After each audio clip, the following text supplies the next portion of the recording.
kayak maju aja gitu, kita mau melakukan sesuatu ya, menyampaikan aspirasi ya. Yang saat kami turun sama Pak ini Dirut itu emang nggak ada beras. Apa yang perlu kita ini distribusinya susah karena akses jalan, dan juga untuk terus NTT yang dimana kepulauan kami masih belum punya armada yang besar untuk pulau. Saya dari kabupaten kecil di NTT, kabupaten yang betul-betul terpencil, Pak. Ya. Satu-satunya akses distribusi adalah menggunakan kapal. Namun saat musim hujan itu mungkin karena kami dekat dengan samudra, hujannya itu betul-betul sangat parah, Pak. Nah, masalahnya, Pak, kebutuhan beras kami itu sekitar 24 sampai 27 ton per tahun, sedangkan kemampuan kami cuma bisa 10%, sehingga harga beras sering naik dan mahal, Pak. Nah, yang saya khawatirkan adalah banyak anak kecil yang terpaksa makan umbi-umbian, dan yang saya tahu adalah kalau mereka makan umbi-umbian dari kecil, maka perut mereka akan penuh dengan gas sehingga akan membesar, dan mohon maaf tapi lubang pembuangan mereka akan mengecil, dan itu betul-betul sangat menyakitkan, Pak. Jadi kami cuma bisa mandiri 10% ton. Kabupaten apa namanya? Kabupaten Alor. Bulog? Mana Bulog? Sini. Ini. Dia. Halo Tribuners, berjumpa lagi di program Tribun Jateng Saksi Kata. Saat ini kita sedang bersama dengan salah satu mahasiswa baru Universitas Diponegoro, Adriano Jekonia Padama. Ini sosok mahasiswa pemberani ya, yang kemarin beberapa waktu lalu sempat viral di media sosial karena keberaniannya menyuarakan tentang kesulitan yang dihadapi masyarakat di Alor, di tempat atau kampung halaman dari Adriano. Adriano sendiri adalah mahasiswa dari jurusan hubungan internasional, FISIP Undip, dan saat ini juga setelah beberapa waktu lalu viral juga nantinya juga sudah mendapatkan beasiswa ya ke Inggris dari kampus Undip. Nah, sudah bersama kita. Halo Adriano, apa kabar? Kabar baik, Pak. Kabarnya baik juga, Pak. Baik juga, Adriano. Bisa kasih sapa dulu ke Tribuners. Halo. Iya. Adriano, bisa dijelasin gimana dulu awalnya memberanikan diri ya bicara ke Menteri Pertanian ketika itu pada saat melakukan kuliah umum di Undip? Pada saat itu ya memang momennya itu saat kedatangan Pak Amran memberikan kuliah umum, dan bagaimana bisa memberanikan diri karena saya yakin dengan data yang saya punya, sehingga saya yakin jika saya berani untuk berbicara, saya yakin saya mengatakan hal yang benar, sehingga karena saya punya data. Itu yang membuat saya semakin berani karena saya punya data. Sempat ada perasaan deg-degan gitu untuk menyuarakan aspirasi Adriano? Jadi sejujurnya mungkin belum banyak orang tahu, tapi saya duduk di samping seorang teman, dan saya berkata ke teman itu, bolehkah kita juga nanya? Lalu dalam pikiran saya berpikir, tanya nggak? Oh, iya. Dan saya bilang, tanya aja, aku maju aja gitu lah. Jadi ya gitu lah, deg-degannya pasti ya, hanya deg-degan itu dihilangkan dengan rasa dimana ya rasa kita mau melakukan sesuatu ya, menyampaikan aspirasi itu hilang. Karena fokus awalnya emang untuk menyampaikan aspirasi. Pada saat itu tuh memang diberikan kesempatan ya untuk bertanya atau seperti apa? Sejujurnya tidak diberikan kesempatan, karena yang diberikan kesempatan itu adalah kepada yang pertama itu kepada untuk maju itu kepada anak-anak yang UKT-nya tidak dibayar oleh orang tua lagi, di mana mereka melakukan secara mandiri, dan yang kedua itu kepada anak petani dan untuk anak-anak yang yatim dan piatu. Dan untuk saya sendiri, saya melakukannya sebenarnya di luar dari kesempatan diberikan, dan ya memang itu sedikit salah juga, tapi untung saja dimaklumi sama Pak Menteri. Pak Menteri ya.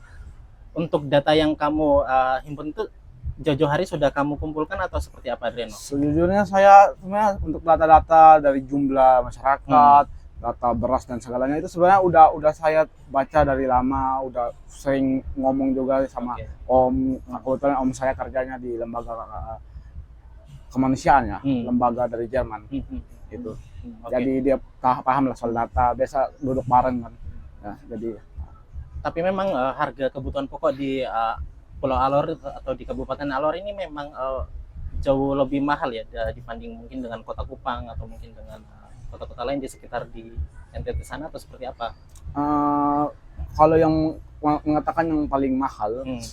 ada kabupaten-kabupaten yang lebih kecil yang terisolasi yang pastinya lebih mahal. Hmm.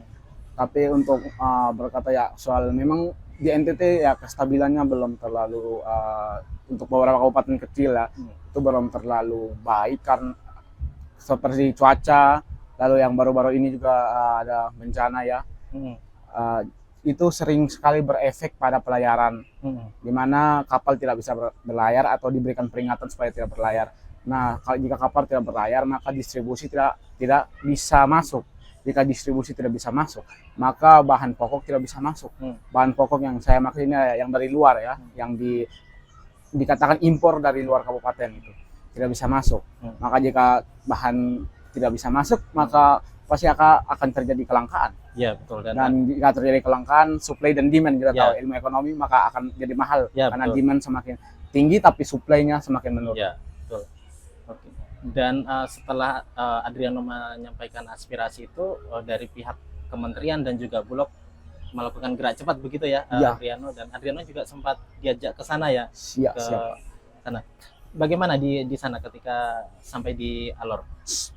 Sejujurnya saya sampai pertama bersama dengan jajaran Bulog ya, kita sampai lebih dulu sehari sebelum kedatangan Pak Menteri. Dan ya kita pergi melihat bagaimana susahnya distribusi, kita pergi ke tempat terpencil. Di situ kita juga membawa program dari Pak Presiden ya, bantuan beras untuk kaum yang terdaftar sebagai orang miskin. Ya jadi kami pergi untuk melihat bagaimana distribusinya susah, bagaimana mahalnya harga, dan memberikan juga bantuan. Oke. Jadi gimana setelah kamu cukup terharu nggak ini setelah semua yang terjadi? Sempat terbayangkan nggak bagi Adriano akan dampaknya akan semasif ini ya, bisa dibilang gitu? Nggak pernah terbayang. Nggak pernah terbayangkan.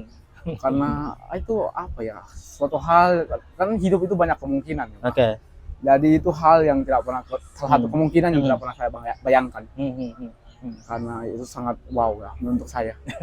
Bahkan kalau aku lihat kan Adriano sempat nangis ya di waktu membicarakan itu ya, menyampaikan aspirasinya itu Adriano. Tapi yang paling menyentuh Adriano apa waktu itu, waktu ketemu Pak Menteri di Muladi? Sampai menangis, sampai mengusap air Kan mata. di Pak Menteri nelpon ya, Iya. Pak Dirut bilang langsung kirimkan beras itu. Oh, Kayak, iya. wah, Iya. kayak saya tidak tahu mau ngomong gimana ya, mau ngomong terima kasih tapi ya nggak tahu lah, Iya. nggak bisa berkata-kata. Baik. Nah, Adriano setelah ikut Pak Menteri di Pulau Alor, di Alor, di kampung halaman Adriano, kemudian pulang ke kampus lagi, sempat menjalani ospek, tapi sebelum menjalani ospek sempat bertemu Bapak Rektor. Iya Pak. Dan di kesempatan itu diberikan tawaran untuk melanjutkan kuliah S2 ya di Inggris. Itu di mana di Inggrisnya? Di Sheffield Sheffield University. Itu nanti jurusannya Pak Adriano? Dua jurusannya, double major. Jurusan. Kalau nggak salah ya itu kebijakan publik sama magister politik kalau nggak salah. Gimana Adriano perasaannya? Wah, sudah dapat garansi ya berarti ini untuk kuliah di Inggris. Kaget Pak saat dikatakan akan diberikan beasiswa, karena di luar ekspektasi ya, di luar penjabaran pemikiran saya akan mendapatkan itu. Jadi pastinya kaget dan jujur-jujuran senang juga Pak. Pasti ya. Iya. Tapi saat mau masuk di S1 ini sempat ada target mungkin setelah S1 mau kerja dulu atau mungkin memang mau lanjut S2 begitu Sebelumnya emang Ya. targetnya ya kerja dulu Pak. kerja dulu ya. Ya soalnya emang susah kalau S2 tanpa beasiswa.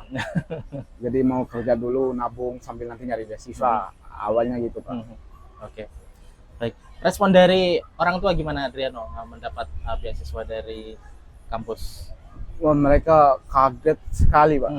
dapat beasiswa dan senang, sangat senang dan bersyukur kepada Tuhan. Tapi kabarnya kamu kan juga di S1 ini akhirnya dapat beasiswa ya? Oh iya, ditanggung biaya kuliahnya sama pemerintah wakil gubernur Oke. dan wakil bupati. Itu full nanti sampai lulus? Iya, selama 4 tahun. Luar biasa Adriano. Jadi, tapi kalau apa cita-cita Adriano sendiri apa? Kalau Eh, Sebenarnya kalau saya rasa ya salah satu cita-cita utama orang yang masuk HI itu pastinya memang menjadi diplomat. Walaupun chance-nya sangat kecil ya. Oke. Tapi ya sebenarnya cita-cita saya adalah jadi orang yang baik aja lah Pak. Gitu. Jadi baik seperti kata Undi, bermartabat dan bermanfaat. Gitu. Oke. Adriano sendiri di SMA-nya SMA apa di SMA negeri Pak, SMA negeri 1 Kalabah. Oke. Dulu sempat aktif di organisasi di Saya kebetulan dulu nggak ngikut organisasi Pak. tapi ada kegiatan lain begitu ya? Iya. Oke. Menyuarakan kemarin kan menyuarakan tentang bagaimana kesulitan pangan di tempat Adriano tinggal dulu gitu. Memang seberapa sulit sih sebenarnya sih kondisinya di sana itu dibandingkan dengan sini gitu sampai ada keberanian muncul untuk menyuarakan itu? Sebenarnya untuk kita ngomong sulit dan tidak sulitnya itu kita tidak bisa hitam putihkan. Kita harus lihat dari kondisi geografis, apa yang di kota sama yang di pedalaman pasti beda. Bagaimana distribusinya juga seperti yang kita tahu di NTT belum ada distribusi yang cukup memadai. Sehingga ya kalau kita ngomong susah-susahan di daerah kota juga kadang-kadang untuk beberapa beras yang murah ya itu memang masih agak langka. Untuk yang kualitasnya baik murah tapi kualitasnya masih standar lah itu juga kadang-kadang langka, tapi ya syukurnya sekarang udah stabil ya setelah gudang-gudang sudah dipenuhkan juga. Dan untuk kalau di pedalaman sendiri ya yang saat kami turun sama Pak ini di Rut itu emang nggak ada beras Pak. Jadi ya mereka makan yang ada ya. Jadi kalau kita ngomong seberapa susah dan seberapa tidak susahnya kita juga harus melihat itu, nggak bisa hitam putihkan yang kita lihat dari kondisi geografisnya. Jadi kalau saya ngomong ya dari apa sih jarang sampai sangat langka. Tapi tadi sempat ke lokasi melihat secara langsung gitu yang di pedalaman gitu, kepengen nggak kan Adriano sendiri gitu besok jangan seperti inilah gitu. Harus merata gitu, harus stok ada gitu supaya teman-teman yang di sana juga tercukupi gitu. Saya yakin itu pasti kita semua ya, kita semua masyarakat, kita semua juga para pemerintah pasti semuanya mau hal itu terjadi. Dan ya saya yakin ya kita semua pasti mau ya. Jadi menurut saya ya pasti terbenak dalam pikiran saya juga begitu, terbenak dalam pikiran para jajaran Bulog juga seperti begitu. Pasti semuanya mau agar kita semua sama-sama sejahtera. Apa yang perlu dibenahi terakhir ini, Adriano? Sebenarnya ya dari yang saya lihat ya Pak, memang distribusinya yang susah karena jalan yang susah juga untuk di tempat saya. Bukan cuma di tempat saya, tapi kita tahu di daerah-daerah lain juga begitu. Banyak yang masih distribusinya susah karena akses jalan. Dan juga untuk terkhusus NTT yang dimana kepulauan kami masih belum punya armada yang besar untuk Bulog. Jadi saya harap ya pasti teman-teman Bulog juga di NTT juga berharap kami segera punya armada untuk distribusinya lebih cepat, lebih karena kalau dengan armada kan bisa langsung pergi ke daerah-daerah terpencil di pinggiran yang dekat dengan pantai. Adriano, sebagai anak muda mungkin ada pesan-pesan yang ingin disampaikan untuk generasi kamu ya, terutama. Ada tokoh Indonesia yang berkata, kalau nggak salah Pak Habibie ya, berkata kalau jadi orang penting itu baik, tapi lebih penting jadi orang baik. Jadi saya harap kita semua menjadi orang yang baik. Oke. Baik, Tribuners, demikian obrolan singkat kita dengan Adriano di sela kesibukannya dia saat ini mulai mengikuti perkuliahan secara normal gitu di kampusnya di Undip. Dan terima kasih banyak. Semoga ke depan semakin banyak generasi-generasi muda yang menginspirasi seperti sosok Adriano Padama dari Alor NTT. Terima kasih. Download Tribun X sekarang. Menghadirkan lokal menjadi Indonesia.